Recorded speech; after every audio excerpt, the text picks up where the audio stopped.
Hello दोस्तों, आपके अपने YouTube channel smart learning with Sagar में आपका बहुत बहुत स्वागत है। जैसा कि हमने अपने पिछले वीडियो में मनोविज्ञान के कुछ महत्वपूर्ण प्रश्नों का अध्ययन किया था। अपने इस वीडियो में हम एनसीईआरटी बेस्ड जो पर्यावरण के प्रश्न आते हैं उनको अध्ययन करेंगे, जो कि बहुत ही महत्वपूर्ण प्रश्न है। बहुत विविध परीक्षाएं जैसे UP TET, C TET, super TET आदि में जो लगातार प्रश्न पूछे जाते हैं, ये सभी प्रश्न जो प्रीवियस ईयर के सिलेक्टेड क्वेश्चन हैं। तो चलिए हम अपने सीधा प्रश्नों की ओर चलते हैं। रात में जागने वाले जानवर हर चीज को कैसे देखते हैं?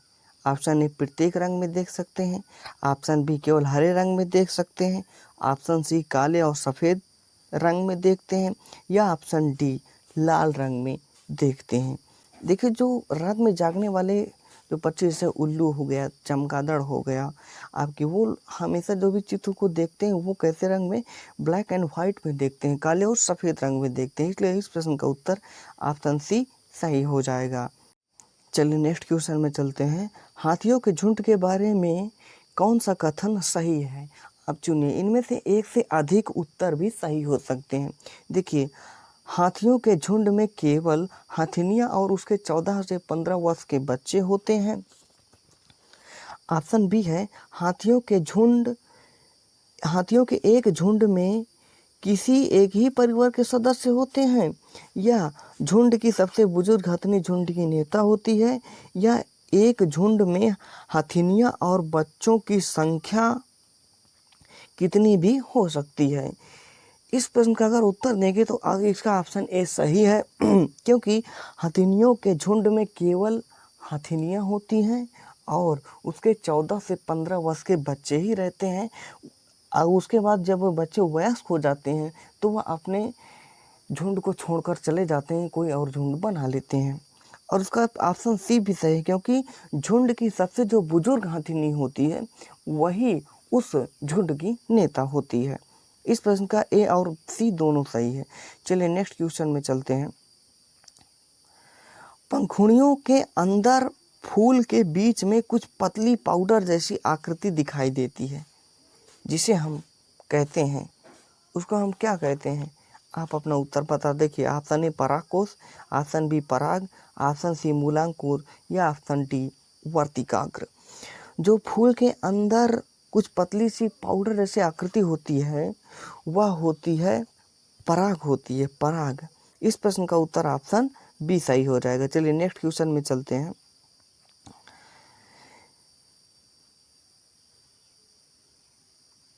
यदि आप रेलगाड़ी द्वारा अहमदाबाद जाएं, अहमदाबाद कहाँ गुजरात में पड़ता है, तो आपको रेलवे स्टेशन पर अधिकतर बेचने वाले खाने की कौन सी चीज़ बेचते हुए मिलेंगे? ऑप्शन ए ढोकला, चटनी, नींबू वाले चावल, ऑप्शन बी छोले भटूरे लस्सी, ऑप्शन सी इडली डोसा वड़ा पाव चटनी, या ऑप्शन डी पूरी साग और ठंडा दूध। देखिए, जो अगर बात करें छोले भटूरे लस्सी, अगर आप पंजाब जाएंगे, लुधियाना जाएंगे तो वहाँ ये आपको मिलेगी। इडली चटनी वड़ा पाव ये आपको मिलेगा, ये महाराष्ट्र में मिलेगा जब आप मुंबई की तरफ जाएंगे। इस प्रश्न का उत्तर ऑप्शन है ढोकला चटनी नींबू वाले चावल। अगर आप अहमदाबाद जाते हैं तो आपको ये खाने को मिलेगा। ये सभी प्रश्न एनसीईआरटी बेस्ड हैं। चलिए नेक्स्ट क्वेश्चन में चलते हैं। पक्षी अपनी गर्दन बहुत अधिक हिलाते हैं, इसका कारण है कि ऑप्शन ए वे उड़ सकते हैं, पक्षियों की आँख की पुतली नहीं घूम सकती, पक्षियों की आँख छोटी होती है, उनके कान पंख से ढके होते हैं। देखिए, पक्षी अपनी जो गर्दन है उसको बहुत अधिक हिलाते रहते हैं। इसका कारण ये है कि मानव की जो आँख की पुतलियाँ होती हैं वो इधर उधर मूव कर सकती हैं, लेकिन पक्षी की जो आँख की पुतली होती है वो इधर उधर मूव नहीं कर सकती। इसीलिए अपनी वो पुतली घुमा नहीं सकते, इसीलिए वो अपनी पूरी गर्दन को घुमाते हैं। इसलिए इस प्रश्न का उत्तर ऑप्शन बी सही हो जाएगा। चलिए नेक्स्ट क्वेश्चन में चलते हैं।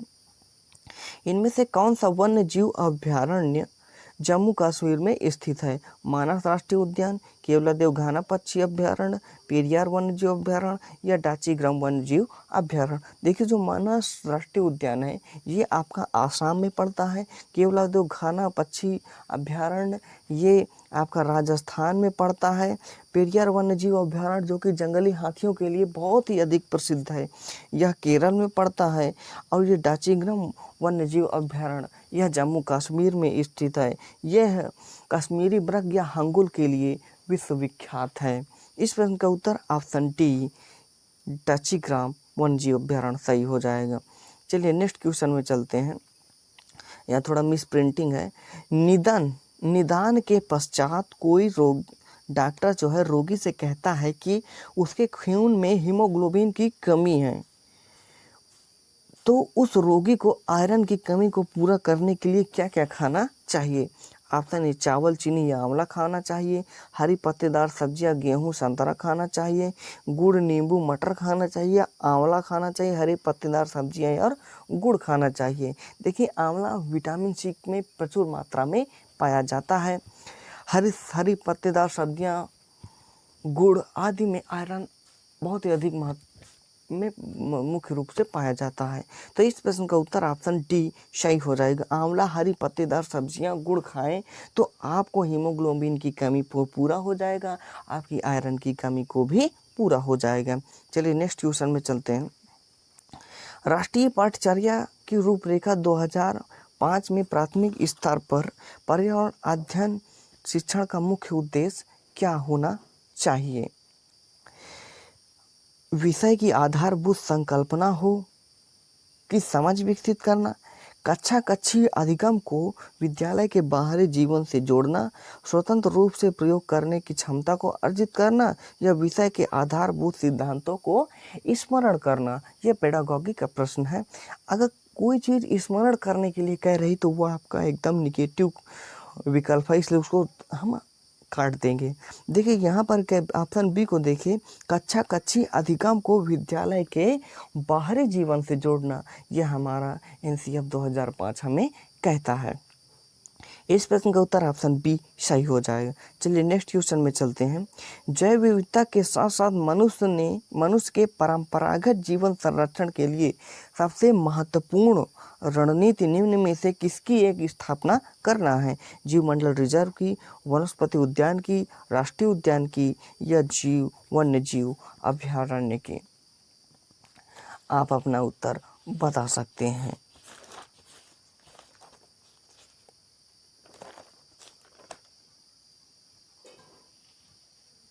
देखिए इस प्रश्न का उत्तर ऑप्शन डी सही हो जाएगा, वन्यजीव अभ्यारण्य सही हो जाएगा। चलिए नेक्स्ट क्वेश्चन में चलते हैं। बिहार राज्य के लोगों के लिए मधुमक्खी पालन शुरू करने की सबसे अच्छी अवधि कौन सी होती है? ऑप्शन ए जनवरी से मार्च तक, ऑप्शन बी अप्रैल से जून तक, ऑप्शन सी जुलाई से सितंबर तक या ऑप्शन डी अक्टूबर से दिसंबर तक। तो इस प्रश्न का उत्तर ऑप्शन ए सही हो जाएगा, जनवरी से मार्च तक। देखिए जो जनवरी से मार्च तक होता है उस समय दिसंबर से लेकर के मार्च तक जो है रबी की फसल होती है। और रबी की फसल में बात करें तो प्रमुखता सरसों की फसल, क्योंकि सरसों के पुष्प में मधुमक्खियाँ ज़्यादा आकर्षित होती हैं। तो और वह उसी समय बिहार में मधुमक्खी पालन शुरू करने का बहुत ही अच्छा समय होता है, इसलिए इस प्रश्न का उत्तर ऑप्शन ए जनवरी से मार्च सही हो जाएगा। चलिए नेक्स्ट क्वेश्चन में चलते हैं। निम्न पक्षी में से कौन काफ़ी हद तक अपनी गर्दन पीछे घुमा सकता है? ऑप्शन ए मैना, ऑप्शन बी उल्लू, ऑप्शन सी कौवा या ऑप्शन डी कोयल। देखिए जो मैना होती है वह अपने गर्दन को झटके से ऊपर उठा सकती है, झटके से बाएं साइड कर सकती है। लेकिन उल्लू जो होता है वह अपनी गर्दन को 180 डिग्री तक राउंड कर सकता है। तो इसलिए इस प्रश्न का उत्तर ऑप्शन बी उल्लू सही हो जाएगा। चलिए नेक्स्ट क्वेश्चन में चलते हैं। हमारे देश के किस भाग में खाने की चीज़ों में टैपियोका और नारियल को लोग अपने घर के आंगन में उगाते हैं? नारियल को अपने घर के आंगन में उगाते हैं और इनसे बने खाने का स्वाद बहुत ही अच्छा लगता है। उन्हें इनसे बने जो खाने का स्वाद बहुत अच्छा लगता है उसको खाने में बहुत अधिक पसंद करते हैं। Option A Andhra Pradesh, option B Assam, option C Goa या ऑप्शन डी केरल। आप अपना उत्तर बता सकते हैं। इस प्रश्न का उत्तर ऑप्शन डी केरल हो जाएगा। केरल के लोग नारियल के तेल से बनी हुई हुई मछली को खाना बहुत अधिक पसंद करते हैं। इस प्रश्न का उत्तर ऑप्शन डी केरल सही हो जाएगा। चलिए नेक्स्ट क्वेश्चन में चलते हैं। कुछ पक्षी हमारी तुलना में 4 गुनी अधिक दूरी तक देख सकते हैं। ये पक्षी कौन है? ऑप्शन ए कौवा, चील, बुलबुल। ऑप्शन बी बाज, कबूतर, तोता। ऑप्शन सी बाज, गिद्ध, चील। या ऑप्शन डी पागता कौवा और मोर। देखिए, जो बाज होते हैं, चील, गिद्ध, ये होते हैं, ये मानव से लगभग 4 गुना ज़्यादा दूरी तक देख सकते हैं। इसलिए इस प्रश्न का उत्तर ऑप्शन सी सही हो जाएगा। चलिए नेक्स्ट क्वेश्चन में चलते हैं। निम्नलिखित में से कौन सा द्वीप 10 डिग्री चैनल द्वारा अलग होते हैं? सॉरी, यहाँ पर एक टाइपिंग में एरर हो गया है। यहाँ पर अंडमान होना चाहिए, अंडमान। देखिए, जो 10 डिग्री चैनल होता है वह अंडमान और निकोबार को अलग करता है। अंडमान और निकोबार को अलग करता है। इस प्रश्न का उत्तर ऑप्शन ए हो जाएगा। मालदीव और लक्षद्वीप को यह 9 डिग्री चैनल अलग करता है और मिलीकाय और करावती को 8 डिग्री चैनल अलग करता है। चलिए नेक्स्ट क्वेश्चन में चलते हैं। कोई पक्षी पेड़ की ऊंची डाल पर अपना घोंसला बनाता है, यह पक्षी हो सकता है? ऑप्शन ए कलचुड़ी, ऑप्शन बी शकरखोरा, ऑप्शन सी कौवा या ऑप्शन डी पाख्ता। उस क्षेत्र की सबसे ऊंची पेड़ की सबसे ऊंची डाल पर जो बाज जो है घोंसला बनाता है, लेकिन पेड़ की सबसे ऊंची डाल पर कौवा घोंसला बनाता है। इसलिए इस प्रश्न का उत्तर ऑप्शन सी कौवा सही हो जाएगा। चलिए नेक्स्ट क्वेश्चन में चलते हैं। सूर्य से आने वाली हानिकारक पराबैंगनी किरणें के कारण हो सकता है? ऑप्शन ए यकृत का कैंसर, ऑप्शन बी मस्तिष्क का कैंसर, ऑप्शन सी मुखीय कैंसर या ऑप्शन डी त्वचा का कैंसर। देखिए, सूर्य से जो आने वाली पराबैंगनी किरणें अल्ट्रावायलेट वेव्स हैं, उसके कारण मनुष्य में त्वचा का कैंसर हो सकता है, क्योंकि ओजोन परत के क्षरण के कारण मानव में या वन्य जीव, जितने भी जीव हैं, उनमें त्वचा का कैंसर होने की संभावना बहुत अधिक होती है। ओजोन परत जो होती है वो समताप मंडल में पाई जाती है। ओजोन दिवस 16 सितंबर को मनाया जाता है। मॉन्ट्रियल प्रोटोकॉल 1987 में हुआ था, कनाडा में हुआ था, जिसमें ओजोन 16 सितंबर को ओजोन दिवस मनाने की घोषणा की गई थी। इसी के कारण त्वचा का कैंसर हो सकता है। इसलिए इस प्रश्न का उत्तर ऑप्शन डी सही हो जाएगा। चलिए नेक्स्ट क्वेश्चन में चलते हैं। पोचमपल्ली एक गांव है, यहाँ एक विशेष प्रकार की कपड़ों की बुनाई के लिए प्रसिद्ध है पोचमपल्ली, और जो कपड़े की बुनाई की जाती है उसका नाम भी क्या है? पोचमपल्ली है। यह गांव भारत के निम्नलिखित में से किस भाग में स्थित है? Option A Kerala, option B Karnataka, option C Andhra Pradesh या ऑप्शन डी तमिलनाडु। जो पोचमपल्ली गांव है और जो पोचमपल्ली कपड़ों की बुनाई है, यह तमिलनाडु में प्रसिद्ध है। इसलिए इस प्रश्न का उत्तर ऑप्शन डी तमिलनाडु सही हो जाएगा। चलिए नेक्स्ट क्वेश्चन में चलते हैं। भारत में जैव विविधता की दृष्टि से धार्मिक स्थल है। ऑप्शन ए पश्चिमी घाट, ऑप्शन बी पूर्वी घाट, ऑप्शन सी थार का मरुस्थल या ऑप्शन डी बंगाल की खाड़ी। देखिए, अगर हम भारत का मैप ड्रा करते हैं तो ये श्रीलंका हो गए और ये भारत का पश्चिमी घाट हो गया, जिसमें मुख्यतः आपका महाराष्ट्र, कर्नाटक, गोवा, केरल, ये सभी राज्य आ जाते हैं। जो भारत में मानसून आता है वह दक्षिण पश्चिम मानसून आता है, इधर से भारत प्रवेश करता है, जो कि केरल से प्रवेश करता है। तो मानसून आता है और यहाँ पश्चिमी घाट पर्वत है। मानसून यही पर्वत से टकरा कर यहीं पर बहुत अधिक वर्षा कराता है। जब पश्चिमी घाट में बहुत अधिक वर्षा होगा तो यहाँ की वनस्पति बहुत ही अच्छी, यहाँ पर वनस्पति भी होगी, इसलिए यहाँ जैव विविधता की दृष्टि से बहुत ही अच्छा स्थल या धनी स्थल माना जाता है। इस प्रश्न का उत्तर ऑप्शन ए पश्चिमी घाट सही हो जाएगा। चलिए नेक्स्ट क्वेश्चन में चलते हैं। शालिनी ने कक्षा 4 के विद्यार्थियों को विज्ञान केंद्र दिखाने के लिए शैक्षणिक भ्रमण की योजना बनाई। नीचे दिए गए कौन सा निर्देश जो है भ्रमण के लिए अप्रासंगिक है? प्रदर्शन के लिए जाते समय अपनी शंकाओं के विषय में प्रश्न पूछना, बालक को अधिक से अधिक प्रश्न पूछने दिए जाना चाहिए जिससे उसकी शंकाएं होती है, समस्याएं होती है, वो सॉल्व हो सके। दिन भर का अपना पूरा बस्तर लेकर आना, शैक्षणिक भ्रमण के लिए जा रहे हैं ना कि विद्यालय अध्ययन के लिए। बिना शिक्षक से सूचित किए कहीं जाना ये भी सही है। अपने साथ पेन और नोट पैड ले जाना जिससे कि जो तुम्हारी समस्या हो उसको आप लिखकर टीचर को बता सकते हैं। इस प्रश्न का उत्तर ऑप्शन बी, दिन भर का बस्ता लेकर नहीं जाना है, केवल आपको पेन और नोट पैड लेकर जाना है। चलिए नेक्स्ट क्वेश्चन में चलते हैं।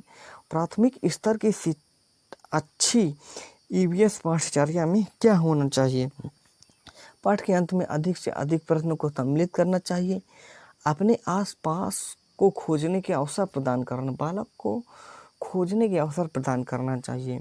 संकल्प नाम को विस्तृत व्याख्या पर एकाग्रता होना चाहिए।